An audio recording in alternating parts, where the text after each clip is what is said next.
सुस्वागतम. मुरंबा मालिकेच्या आजच्या भागामध्ये आपण पाहणार आहोत की आता सर्व मुकादम हे त्यांच्या बेडरूममध्ये आलेले असतात. जान्हवी म्हणते की हे सर्व कसं झालं तेच मला काही कळत नाही. आरती म्हणते हो ना, मला सुद्धा तोच प्रश्न पडलाय. डॉक्टरांनी प्रेग्नन्सीचं अगदी कन्फर्म कसं सांगितलं. सीमा म्हणते की हे जे काही घडलं ते मला अजिबात पटत नाहीये. सीमा म्हणते की हे सर्व चुकीचं आहे. रमाकांत म्हणतो चुकीचं तर आहेच, पण रेवा ही आपल्या घरात राहते, तिच्या घरात राहत नाहीये. आनंद म्हणतो की रेवाने तिचे जे प्रॉब्लेम असतील ते बाहेर जाऊन सॉल्व करायला पाहिजे, इथे ती काय करते. तर आनंद म्हणतो की अभ्या तू मान्य करतोस ना तिचं ते पर्सनल आहे, मग तिने बाहेर जाऊनच हे सर्व सॉल्व करायला पाहिजे. अभ्या म्हणतो की आनंद दादा ती अशा अवस्थेत बाहेर सुद्धा जाईल, पण या अशा अवस्थेत आपण एका मुलीला बाहेर काढतो याचं आपल्याला काही वाटत नाही का. अभ्या म्हणतो की आपल्या घरातल्या लोकांना झालंय तरी काय, तिच्या जागी आपल्या घरातील एक व्यक्ती उभा करून बघा, मग तुम्हाला त्याची जाणीव होईल. आभ्या म्हणतो की तिच्या जागी आरतीचा विचार करा. आरती प्रेग्नंट आहे आणि काही कारणामुळे जर आरतीला उद्या हे घर सोडून जावं लागलं तर ते तुम्हाला चालणार आहे का. आभ्याचे ते बोलणे ऐकून आता सर्वांना मोठा धक्का बसलेला असतो. तेव्हा रमाकांत म्हणतो की अभिजित तू एकाच गोष्टीमध्ये दोन गोष्टी बघू नकोस. तर रमाकांत म्हणतो की अभिजित आता बस झालं. तर सीमा म्हणते की हे तिने तिच्या आईला का सांगितलं नाही, तिच्या आईला तिने सांगायला पाहिजे होतं ना. आभ्या म्हणतो की मोठ्याही कदाचित तिला भीती वाटली असेल. आभ्या म्हणतो की चूक झाली तिचं, हे सर्व ती तिच्या आईला कसं सांगणार. जान्हवी म्हणते की मला एक सांगा ना, रेवा ऑफिसला जाते आणि ऑफिसवरून सरळ घरी येते, या सगळ्यांमध्ये हे सर्व मग कसं झालं. इकडे आता तेवढ्यात रमासुद्धा तिथे आलेली असते. तर आता शशिकांत हा टेरेसवर दारू पीत बसलेला असतो आणि अक्षयसुद्धा तिथे आलेला असतो. शशिकांत म्हणतो की अक्षय तुला मला बांधून ठेवण्यापर्यंत मजल गेली. अक्षय म्हणतो तुमची तर तुमच्या सुनेच्या घरात ड्रग्स ठेवण्यापर्यंत मजल गेली होती. तेव्हा अक्षय म्हणतो की म्हणून मी हे असं का केलं याचा तुम्ही विचार केला का. ती ऐकून हसतच शशिकांत म्हणतो की वा रे, तू खरंच माझा शेर आहेस. शशिकांत म्हणतो की तू सुद्धा माझाच बछडा आहे, कारण तू तुझ्या आईच्या शांततेच्या मार्गाने सुद्धा मला थांबवलं असतं, पण तू तसं केलं नाहीस. शशिकांत म्हणतो की जो मार्ग मी स्वीकारला ना तोच मार्ग तू स्वीकारला साक्षी. शशिकांत म्हणतो की तू मला जे बांधून ठेवलं ना त्याच माझा पराजय नाही तर विजय झाला आहे, कारण तू सुद्धा माझा मुलगा आहेस हे तू दाखवून दिलंस. तेव्हा अक्षय म्हणतो की काहीतरी बडबडायचं म्हणून काहीही बडबडू नका. नवीन जनरेशन पुरुषार्थ कसला पुरुषार्थ असे आता जाब अक्षय हा शशिकांतला विचारतो. अक्षय म्हणतो कसला पुरुषार्थ. तेव्हा शशिकांत म्हणतो की रेवाच्या पोटात वाढतोय तो. तेव्हा रागाने अक्षय तेथून निघून जातो. तर हसतच ड्रिंक्स पेत शशिकांत म्हणतो की वा रे माझा अक्षय वा. त्यानंतर आता इकडे रेवा तिच्या बेडरूममध्ये बसलेली असते. तेवढ्यात रमा ही तिथे येते. तेवढ्यात रेवा म्हणते की रमा मी तुला म्हणाले होते ना मी परत येईल, तर मी परत आली आणि ही खोली माझी नाहीये, ही खोली अक्षयची आहे. आता रेवा म्हणते की लवकरच या खोलीतून मी त्या खोलीत जाणार आहे. रेवा म्हणते की रमा तुला वाटलं होतं की मला तुला हाकलता येईल, पण ते तुला जमलं नाही. तेव्हा रमा म्हणते की रेवा हे बाळ कुणाचं आहे. रेवा म्हणते की ते मी तुला सांगणार नाही, कारण त्या व्यक्तीची प्रायव्हसी माझ्यासाठी खूप इम्पॉर्टंट आहे. रमा म्हणते की रेवा तू हे असं का वागतेस ते मला काही कळत नाही. तू आई होणार आहे, तुला बाळ होणार आहे, तेव्हा तू हे असं का करतेस आणि का वागतेस. तुझं सर्व व्यवस्थित चालू आहे तरी तू इथे माझ्या संसारात कशाला मग हे असं करतेस. रमा म्हणते की रेवा तू माझ्या नवऱ्याच्या पाठीमागे कशाला लागलीस. रेवा म्हणते की रमा तू पुन्हा मिसअंडरस्टँडिंग करून घेते, दोन्ही गोष्टी एकमेकांच्या एकदम वेगळ्या आहेत. रेवा म्हणते की जरा विचार कर रमा, तू हे बाळ कुणाचं आहे आणि अक्षय मला या घरातून बाहेर काढण्यासाठी एवढी घाई का करतोय, तुला कळतंय का. रेवा म्हणते की रमा विचार कर, आजपर्यंत अक्षयने कधी वाजत गाजत मला घरातून बाहेर काढण्याचा प्रयत्न नाही केला, मग आज का करतोय तू. रेवा म्हणते की विचार कर रमा, अक्षय मला का फ्लॅट घेऊन देतोय. रेवा म्हणते की रमा तू डोक्याला विचार देऊन बघ ना, आज आपण एकमेकांच्या एकदम जवळच्या मैत्रिणी होतो आणि वैरिणी झालो. रेवा म्हणते की तुला आठवत नसेल रमा, पण मी आठवण करून देते.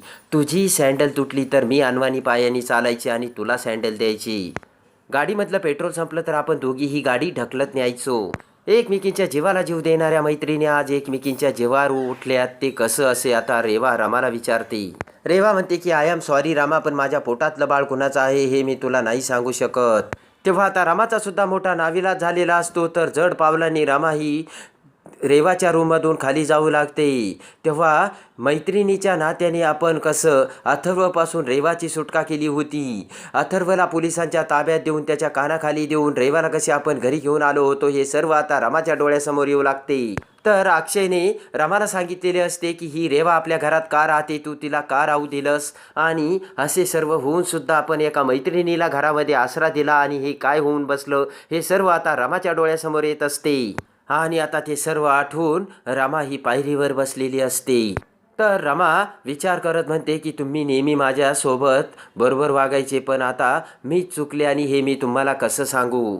तर आता डोहामध्ये पडताना अक्षयने कसे आपल्याला वाचवले होते आणि अक्षयचे आपल्यावर किती प्रेम आहे हे देखील आता रमाच्या डोळ्यासमोर येत असतं. आपण ज्यावेळेस घरातून जात होतो त्यावेळेस रेवा अक्षय नावाची चिठ्ठी कशी आपल्यासमोर आली आणि रेवा कशी अक्षयवर प्रेम करत होती, हे आता सर्व रमाच्या डोळ्यासमोर येऊ लागते. आणि एकटीच रमाच्या डोळ्यातून अश्रूंच्या धारा वाहत असतात आणि ते सर्व आठवून रमा आता ही रडत असते. रेवाच्या तोंडाला गोळा लावून अक्षयने आपल्याला कसे उचलून घेतले हे देखील आता रमाच्या डोळ्यासमोर येते. आणि त्याच वेळेस रेवाने तिला चक्कर येण्याचे कसे नाटक केले हे देखील आता रमाला आठवतं. रेवाला चक्कर आल्यामुळे डॉक्टर कसे मुकादमाच्या घरी येतात आणि रेवाला तपासल्यानंतर रेवा कशी प्रेग्नंट आहे हे डॉक्टरांनी सांगितल्याचे आता रमाला आठवते. डॉक्टरांनी सांगितलेले असते की मी रेवाची प्रेग्नन्सी टेस्ट केली आणि त्यामध्ये त्या प्रेग्नंट आहेत. हॉस्पिटलमध्ये जात असताना रेवा कशी खाली वाकली आणि तिने कसा पोटाला हात लावला आणि कावेरी रेवा ही प्रेग्नंट आहे हे कावेरीने कसे रमाला सांगितले, ते सर्व आता रमाच्या डोळ्यासमोर येत असते. तेवढ्यात रमाच्या खांद्यावर हात ठेवून जान्हवी तिथे येते आणि म्हणते की रमा तू कशी आहेस. तेव्हा डोळ्यातील पाणी पुसत रमा म्हणते मी ठीक आहे जान्हवी वहिनी. तेव्हा जान्हवी म्हणते की रमा मला तुझ्या जीवाची काय घालमेल होते ना ते समजतंय, तुला आता कसली शंका येते ना ते मला कळतंय, असे जान्हवी रमाला सांगते. जान्हवी म्हणते की पण तुझ्या शंकेचं निरसन हे फक्त तूच करू शकतेस रमा. इकडे तिकडे बघत जान्हवी म्हणते की रमा चल आपण आतमध्ये जाऊन बोलूयात. तर रमा ही जान्हवी सोबत बोलायला आतमध्ये निघून जाते. इकडे आता रेवा तिच्या बेडरूममध्ये बसलेली असताना दरवाजावर टकटक असा आवाज येतो.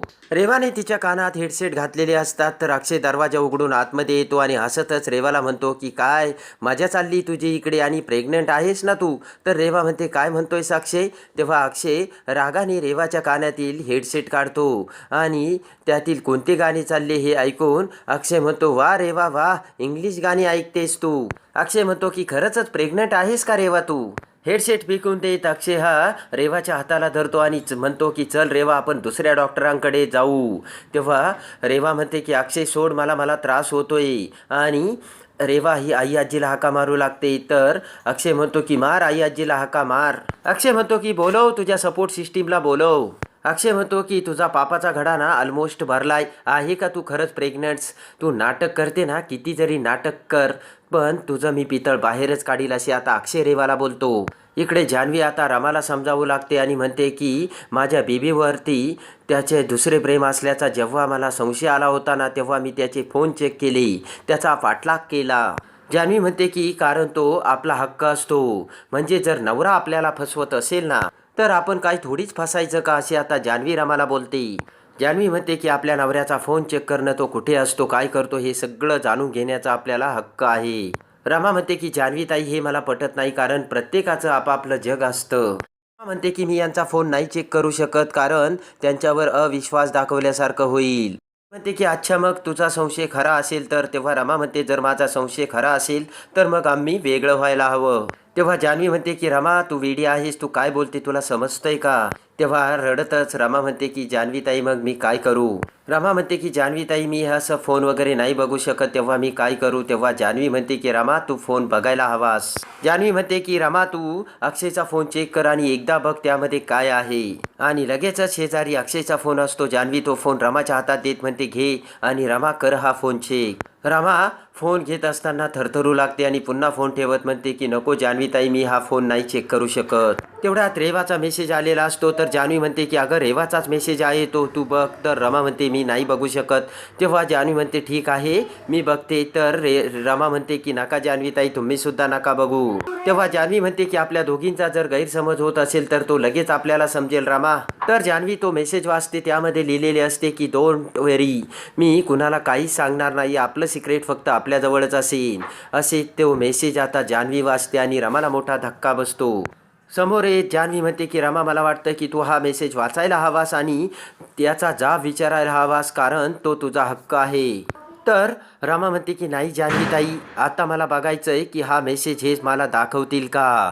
त्यानंतर आता अक्षय हा रात्री बेडरूममध्ये येतो. तर आता रमा ही रडत असते. तर अक्षय रमाला सांगतो.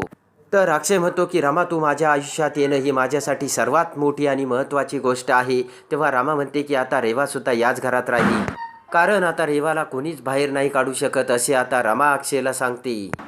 रमा म्हणते की या अवस्थेत रेवाला कोणीच बाहेर नाही काढू शकत. त्यानंतर आई आजी ही रमाकडे येते आणि रमाला म्हणते की रमा तूच विचार कर. ती म्हणते की रमा तू आई अजून का नाही झालीस, का नाही तू माझ्या नातवाचा विचार केलास. आई आजी म्हणते की एवढंच नाही तर माझ्या नातवाने अजून का नाही स्वीकारलंस तुला. आई आजी म्हणते की मी तुला अगोदरपासूनच सांगत आले ज्या माणसाला तू नकोयस त्या माणसाच्या आयुष्यात राहण्याचा तुला काही एक अधिकार नाहीये. तेव्हा त्याच्या आयुष्यात राहण्याचा तू घाट घालू नकोस असे आता आई आजी ही रमाला सांगते. तेव्हा आता आई आजीने रमाला सांगितलेले असते की तू माझ्या नातवाची आई का नाही होऊ शकलीस आणि माझ्या नातवाने तुला अजून का नाही स्वीकारलंस, तू अजून का बाळाला जन्म दिला नाहीस. ते सर्व प्रश्न आता आई आजीचे ऐकून रमा आता पुढाकार घेऊन अक्षयच्या कशी बाळाची आई होते आणि अक्षयचे तिच्यावरच प्रेम असल्याचे कसे दाखवून देते हे बघण्यासाठी आणि मुरंबा मालिकेच्या डेली अपडेटसाठी आपल्या चॅनलला लाईक करा.